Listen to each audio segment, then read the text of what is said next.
What's up guys? In today's video, I'm going to be going over to how to fix your IT band syndrome.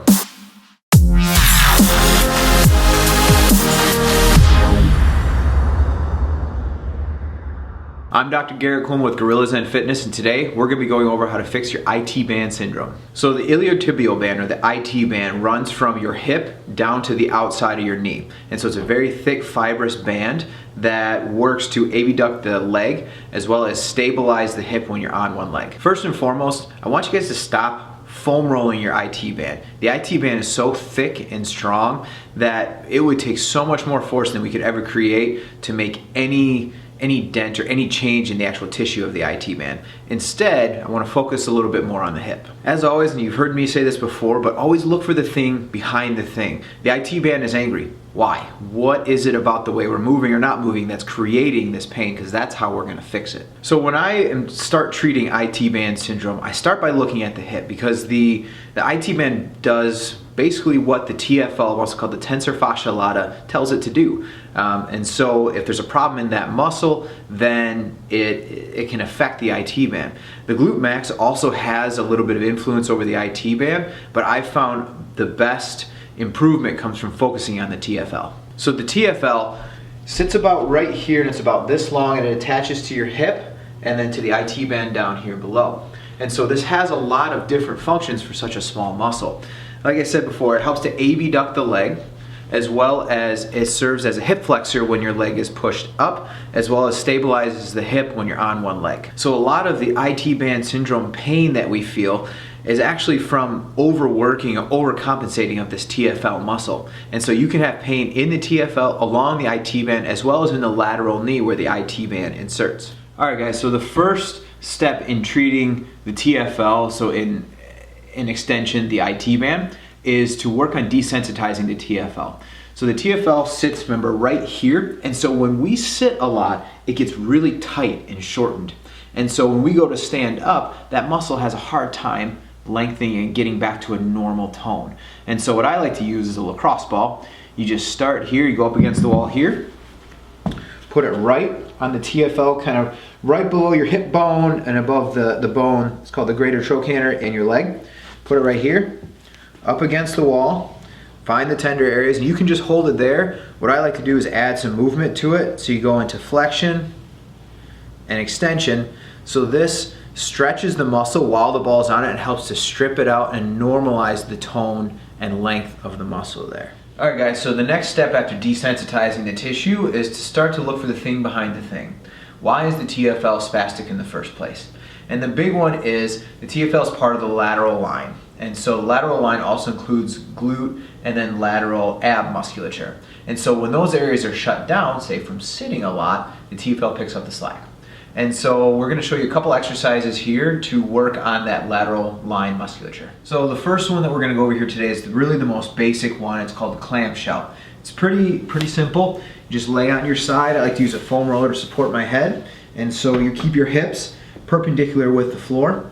And so all you're doing is you're just lifting your knee up nice and slowly and then relaxing down.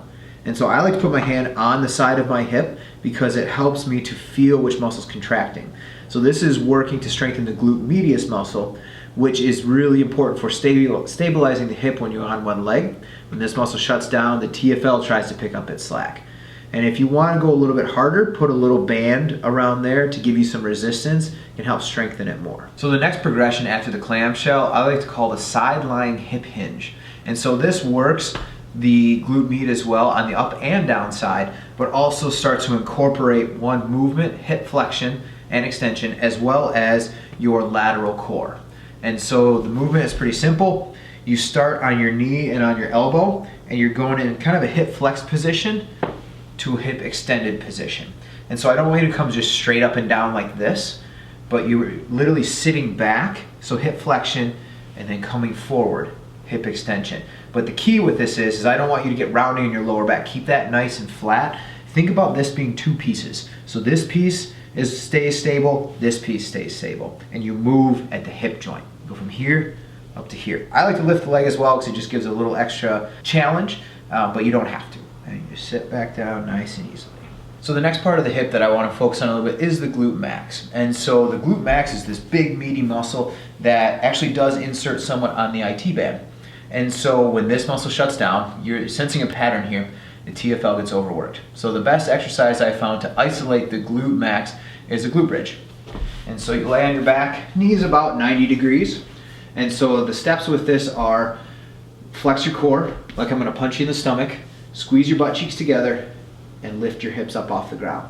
So I like to feel with my hands, my hamstrings and my lower back, and make sure my glutes are doing most of the work. You want 80% in the glutes, 10 in the low back and the hamstrings. And then you just come back down nice and slow, and then squeeze the butt to come up, come in here. And so we're training the glute max. We're not necessarily just doing it to make it stronger, but getting it to function better neurologically in our movement patterns here. So when you're performing that glute bridge exercise and you just cannot shut down the hamstrings, try using a lacrosse ball or a foam roller like this and just roll out the hamstrings in between sets, because that can actually down regulate the hamstrings, the neural drive to the hamstrings, and then open up a window for the glute max to actually take up its normal pattern. Sometimes the hamstrings are so ingrained in our hip extension that we need a little bit of outside effort, a little bit of outside force to get those to shut down and let our glutes actually pick up there. All right guys, so the last step to kind of incorporate everything into this lateral line musculature training is to actually do a single leg squat. And so this is really important to watch where the knee goes. Because if your lateral musculature is not functioning right, you're going to see the knee start to drift in, knee cave or knee collapse, you might hear it say. And so the way I like to, one, test it, and two, train it, is literally just a single leg chair squat. So you go on one leg here, sit down here nice and slowly, and then you come back up. And so what we want to avoid is this. And that means your lateral hip musculature is not functioning right, and sometimes the IT band literally is just trying to hold that knee out here by itself, and that's why it gets so inflamed, because your glute max, glute med, lateral core musculature is not functioning right.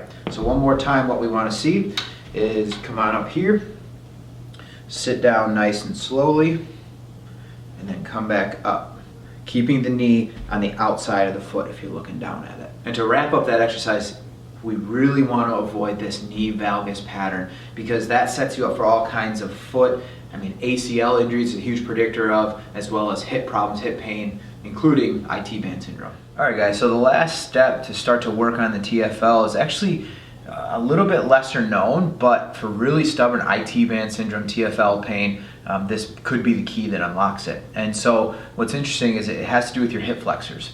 So we always think hip flexors are tight and need to be stretched, right? And they are shortened when you sit. But what's interesting, some of the research is showing now that hip flexors, when you sit, are the only things that stabilize your spine. And so that being specifically the psoas, because it runs up and connects to the front of the lumbar vertebra of the lower back.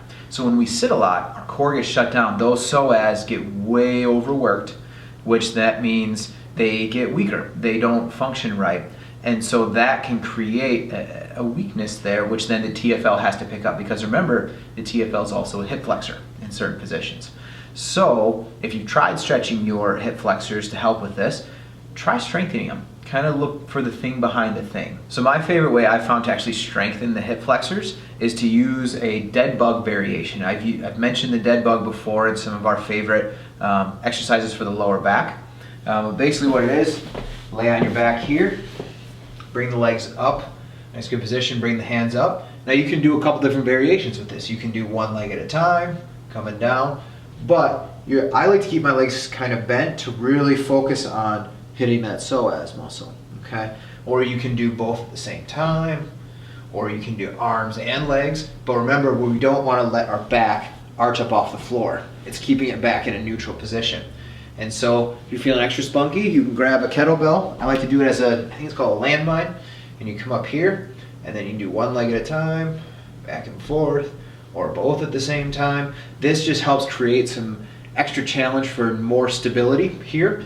And then you can even go all the way back as long as you are keeping your lower back on the floor at all times in that neutral spine position. So to kind of wrap everything up here, guys, the TFL is a muscle that tends to pick up a ton of compensation and a ton of extra work if the core and the glutes and other musculature around it isn't functioning right, which in turn affects the IT band.